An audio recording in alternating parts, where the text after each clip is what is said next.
toutes et à tous et bienvenue sur Quelle Recette. Alors comme c'est bientôt la Saint-Valentin, la recette du jour c'est une mousse au chocolat. Il y a très peu d'ingrédients, en même temps c'est un dessert et c'est une recette qui est très facile, en même temps c'est quelque chose d'assez rapide à réaliser. Après pour la décoration vous pouvez laisser libre à votre imagination. Je vais d'abord commencer par vous présenter les ingrédients, ensuite je passe à la préparation. Alors pour la préparation de la mousse au chocolat, il vous faut 135 g de chocolat noir pour pâtisserie. Pour le chocolat, il vaut mieux prendre du chocolat de qualité, spécialement pour la pâtisserie.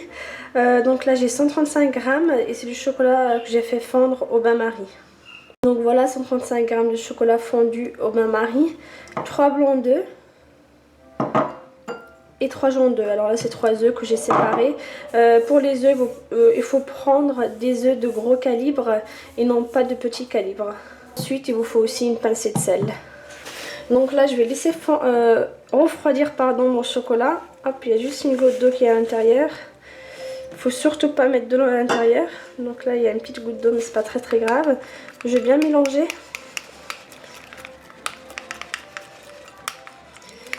Pour avoir un chocolat bien lisse. Je mélange. Vous pouvez en trouver dans les magasins du chocolat spécialement pour pâtisserie. Et c'est du chocolat noir. Voilà pour le chocolat. Je vais laisser refroidir en même temps dans un saladier. Je vais monter les blancs d'œufs. C'est ma fille qui est en train de rigoler. Dans un saladier, je vais monter les blancs d'œufs en neige avec une pincée de sel. Je vais verser les blancs d'œufs. 3 blancs d'œufs de gros calibre. Une pincée de sel. Et je mélange jusqu'à ce que les blancs d'œufs se transforment en neige.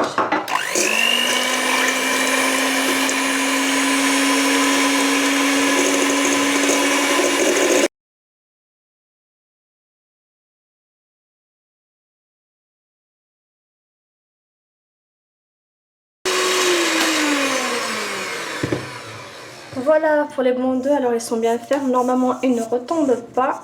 Voilà, donc là c'est bon. Alors je vais maintenant rajouter les jaunes d'œufs dans les blancs d'œufs.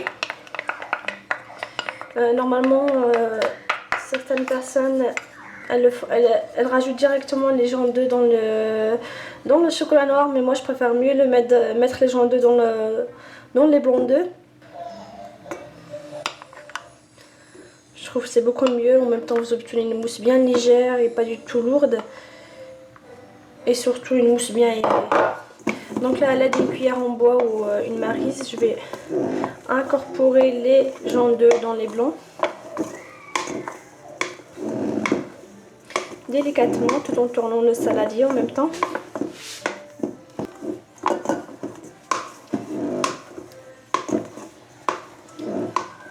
Là je ne rajoute pas du tout de sucre, tout simplement parce que le chocolat c'est bien sucré, donc je ne vais pas rajouter de sucre. Après vous allez obtenir un dessert trop sucré, en même temps un peu écœurant, comme les gâteaux qu'on retrouve dans les grandes surfaces. Quand c'est trop sucré, je trouve que c'est écœurant. Alors après avoir incorporé les jaunes d'œufs au blanc d'œufs, il faut rajouter le chocolat fondu au bain-marie.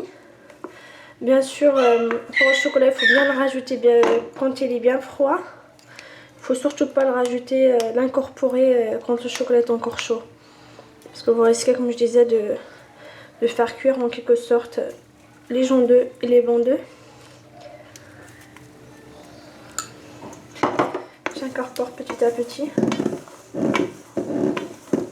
Donc là je continue de mélanger jusqu'à ce que je termine mon chocolat.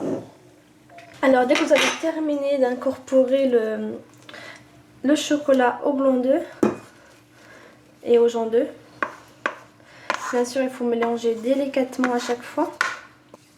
Voilà, donc maintenant je vais verser cette préparation dans des verrines comme celle-ci.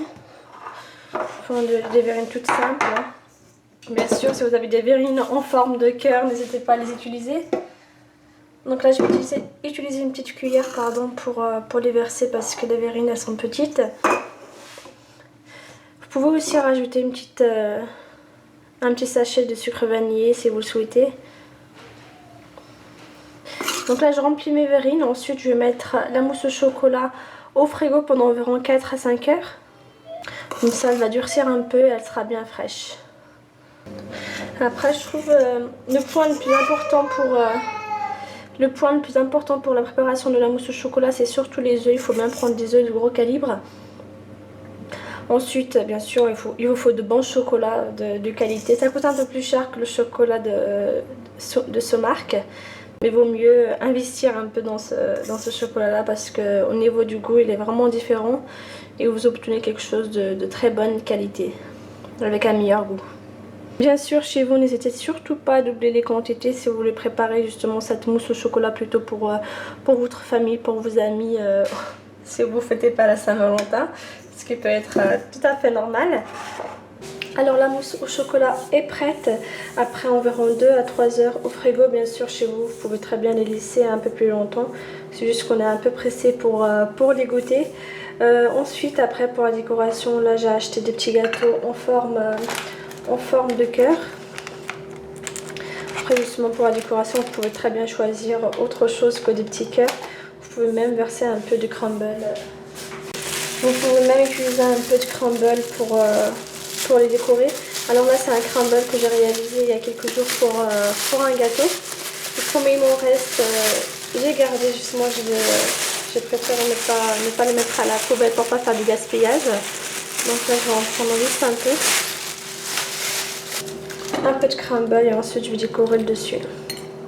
Alors le crumble, il est très facile à réaliser. D'ailleurs vous pouvez très bien retrouver une recette sur ma chaîne YouTube pour la réalisation du crumble.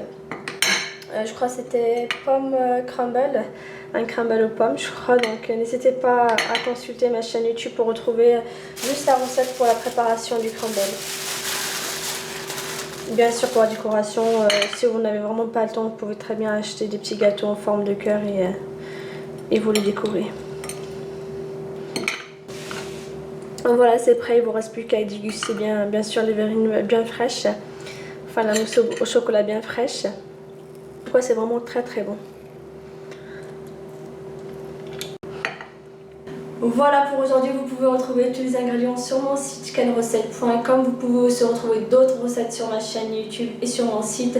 Des recettes assez faciles à réaliser, des entrées, des plats, des desserts, etc. Même si vous n'avez pas le temps, vous pouvez toujours préparer quelque chose.